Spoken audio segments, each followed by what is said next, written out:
All right, welcome back to the Wing It podcast. We're going to introduce a new segment that's going to be a staple piece in every episode from here on out. And it's called Don't Argue. Ring the bells. There we go. That will be it. Plugged in somewhere rather. Anyway, we're going to come up with a polarizing topic. It's going to be a topic where Dog is going to take one side, I'm going to take the other. We're going to take swings at each other and see who wins. You let us know in the comments who you think won our Don't Argue topic each week. And let us know your opinion below as well. Of course, 100%. Now, this week's Don't Argue topic is who's closer to an AFL flag? Is it out of the two expansion clubs, is it GWS Giants or is it the Gold Coast Suns? Who do I have? I've got the Giants. And I got the Suns. You got the Suns. We did this by a coin flip. So there is no premeditated, opinions here. This is a complete coin flip about 30 seconds ago. And the thing that makes this so great as well, I truly believe that both of us could argue either side of this. That's how close it is and how... It's strange how close they are together, but we'll get into that a little bit now. So you can kick it off, Cam, with GWS. I'll kick it off with GWS. Should we go 1 point each or should we just go... No, just go yours. Go all of it out at once? Yeah. All right, just double checking. All right, so... obviously going with the Giants, and straight off the bat, one thing they have over Gold Coast that Gold Coast just do not have is the top-end talent. GWS top-end talent's probably top 5 in the AFL, if we want to really argue it. In terms of defenders, in terms of midfielders especially, it's a top 5 list, and then you throw in someone like a Toby Green, who is probably the most impactful player in the AFL on his day. No one else has that. So...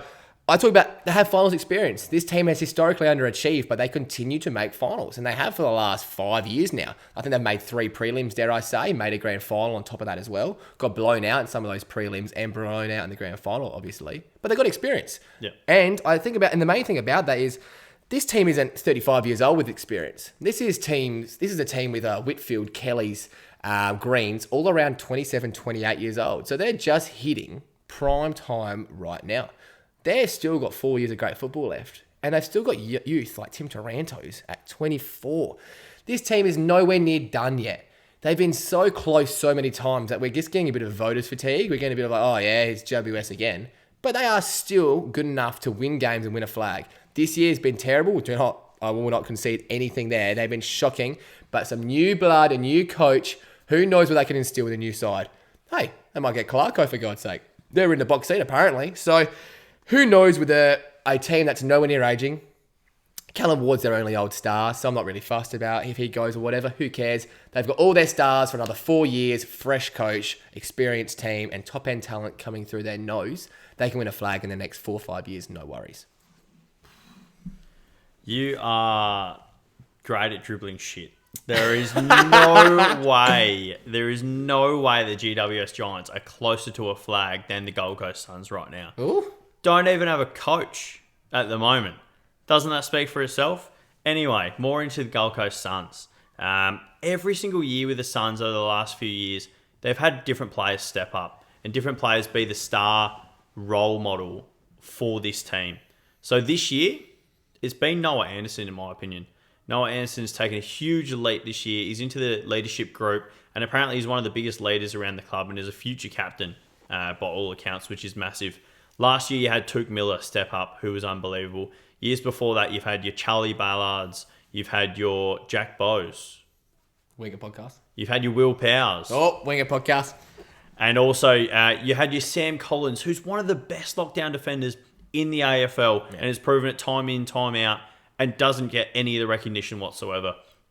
Also, you've got Ben King up forward, who kicked 50 goals last season.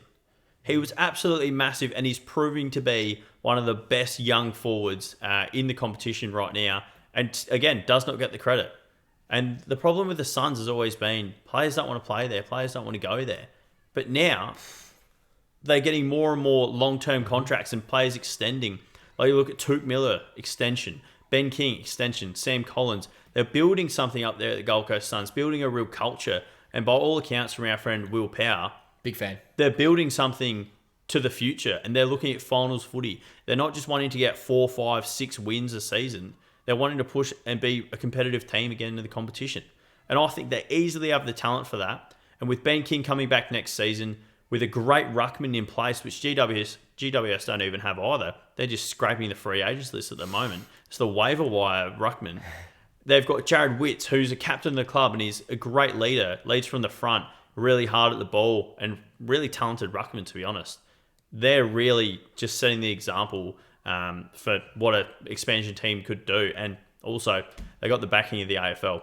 The AFL are going to pump every dollar they've got into making the Gold Coast Suns better to try and break into that Queensland market more and more, which they have been doing of late. And I think next year, whoever the coach is, whether it's Clarko potentially, or whether it's Stewie Dew, I think this team will make the finals next year and therefore are closer to a flag. Wow. I've also never heard someone speak about B- players like they're A+ players more in my life. And we're talking about Jared Witts for more than 90 seconds. That sums it up. Witts is a gun. Braden Pruce is probably a better player already. All right. It up. Interesting. All right. Good answer. Good. I got a rebuttal for that. I think let's leave the rebuttal to the listeners at home, to you at home. Let us know on Instagram, YouTube, or wherever you are listening. What do you reckon? Who's closer to a flag? Let us know. You've gone with the Suns. They're 10 years away, mate. Gotta go to the Suns. All right, great stuff.